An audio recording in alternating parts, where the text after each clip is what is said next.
할렐루야. 요한복음의 폭삭 빠져스타에 참여하시는 여러분을 진심으로 환영하고 축복합니다. 이 시간 예수님을 더 깊이 알고 예수님의 마음을 더 가까이 느끼는 은혜의 시간이 되기를 소망합니다. 여러분, 우리는 매일 무엇인가를 찾으며 살아갑니다. 더 나은 조건, 더 안정된 미래, 더 인정받는 자리, 더 편안한 마음 깊은 곳에는 늘 이런 것들을 원하는 갈증이 있습니다. 오늘 예수님이 우리에게 묻습니다. 너희가 무엇을 구하느냐? 혹시 우리가 평안을 찾는다 하면서 세상에서 평안을 찾고, 행복을 찾는다 하면서 성공해서 행복을 찾고, 사랑을 찾는다 하면서 사람의 인정에서 사랑을 찾고 있지는 않습니까? 오늘 말씀은 분명히 말합니다. 먼저 예수님을 찾으라. 그러면 너희가 그렇게 찾던 평안과 행복과 안정을 얻을 수 있다. 아멘. 이 놀라운 축복이 우리에게 부어지기를 원합니다. 오늘 본문은 예수님이 세례를 받으신 다음 날 있었던 일입니다. 세례 요한이 다시 예수님을 보며 말씀하세요. 36절이죠. 보라, 하나님의 어린 양이다. 여기서 보라는 단순한 감탄이 아닙니다. 시선을 돌리라는 명령이에요. 세례 요한, 나를 보지 말고 저분 예수님을 봐라. 그런데 이 말을 들은 두 제자가 어떻게 반응합니까? 37절에 이렇게 나오죠. 두 제자가 그의 말을 듣고 예수를 따르거늘. 이들은 원래 세례 요한의 제자였어요. 당시 최고의 영적 지도자 세례 요한을 따르던 사람이었어요. 그런데 이 두 제자는 자신의 스승을 떠나 예수님을 따라갑니다. 이건 결코 작은 선택이 아니에요. 인생 일대의 중요한 결정입니다. 그런데 오늘 본문은요, 이것을 아주 간단하게 표현하지요. 듣고 따랐다. 듣고 따랐다. 여러분, 우리가 듣기만 하면 아무 일도 일어나지 않습니다. 우리가 따라갈 때 인생이 편하는 거예요. 여러분 한번 생각해 보세요. 우리가 얼마나 많은 말씀을 듣고 있습니까? 주일에도 듣고, 새벽마다 듣고, 영상으로 듣고, 듣는다고 우리가 엄청 많은 설교를 듣고 있지만 변하지 않습니다. 그런데 오늘 말씀은 말하죠. 언제 변합니까? 듣고 따라갈 때. 그때 비로소 우리의 인생이 바뀐다라는 거예요. 게다가 이 두 제자는요, 기적을 본 것도 아닙니다. 능력을 체험한 것도 아니에요. 단지 세례 요한의 말, 어린 영이다, 이 말씀을 듣고 믿음이 움직입니다. 믿음으로 결단해요. 오늘 말씀은 우리에게 묻습니다. 나는 듣는 신앙입니까? 아니면 듣고 따르는 신앙입니까? 우리 역시 이 두 제자처럼 듣고 따르는 우리가 되기를 원합니다. 두 제자가 예수님을 따르자 예수님이 이들에게 물으세요. 38절입니다. 너희가 무엇을 구하느냐? 이 질문은 너희는 왜 나를 따라오는 거야? 다른 말로 나를 따라오는 동기가 무엇이야? 이 질문입니다. 예수님께서 왜 이 질문을 던지십니까? 예수님은요, 마음의 동기를 먼저 보시기 때문이에요. 그러자 두 제자가 대답합니다. 랍비여, 어디 계시오니이까? 당시 스승의 거처를 묻는 행위는 당신의 제자가 되고 싶습니다라는 의미였어요. 그런데 이 의미를 잘 살펴보면은 당신이 계신 곳, 당신의 근원, 당신의 출처가 무엇입니까? 한마디로 당신의 진짜 메시아 맞습니까? 라는 질문이 담겨 있습니다. 이 질문을 들으시고 예수님께서 뭐라고 말씀하세요? 39절 심플하게 말씀하십니다. 와서 보라. 와서 보라. 설명하지 않으세요. 논쟁하지 않으세요. 그저 이들을 초대하십니다. 너희가 와서 봐봐. 가까이 와서 경험해 봐봐. 여러분, 신앙은 예수님과 거리를 두고 분석하는 것이 아닙니다. 예수님께 가까이 가는 거예요. 예수님과 함께 머무는 거예요. 그러면 예수님을 보게 됩니다. 예수님을 알게 돼요. 그날 이 제자들은요, 이때부터 예수님과 함께 거합니다. 그리고 예수님과 함께 거하니까 이들의 인생이 변하기 시작됩니다. 그리고 그 특징들이 나오지요. 이들은요, 자신의 가까운 이들에게 예수님을 전합니다. 안드레는 형 베드로에게 찾아가고 빌립은 나다나엘을 찾아갑니다.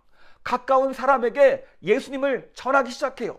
여러분, 가까운 사람에게 무엇인가를 소개할 수 있다는 것은 내가 보증한다는 뜻이잖아요.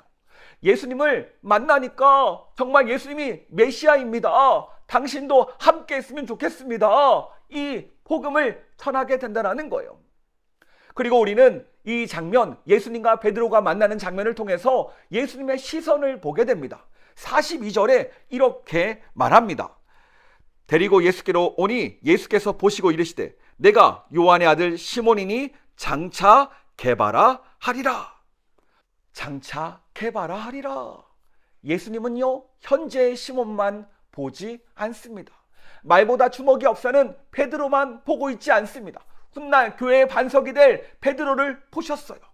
여러분, 예수님은 지금 우리의 연약함만 보시지 않으십니다. 훗날 우리가 반석과 같이 세워질 미래의 모습을 미리 보시며 오늘도 우리를 부르고 계세요. 뭐라고 부르십니까? 와서 보라. 와서 보면 너희가 변할 것이다. 너희가 경험할 것이다. 너희의 원하는 모든 것을 찾을 것이다. 이번에는 나다나엘이 예수님을 찾아옵니다. 그러자 예수님은요, 나다나엘의 모든 것을 알고 계시죠. 그 속에 간사한 것이 없도다. 그러자 나다나엘이 질문합니다. 48절에 이렇게 질문하지요. 나다나엘이 이르되 어떻게 나를 아시나이까? 예수께서 대답하여 이르시되 빌립이 너를 부르기 전에 내가 무화과 나무 아래에 있을 때에 보았노라. 내가 무화과 나무 아래에 있을 때에 보았노라. 이게 무슨 뜻입니까?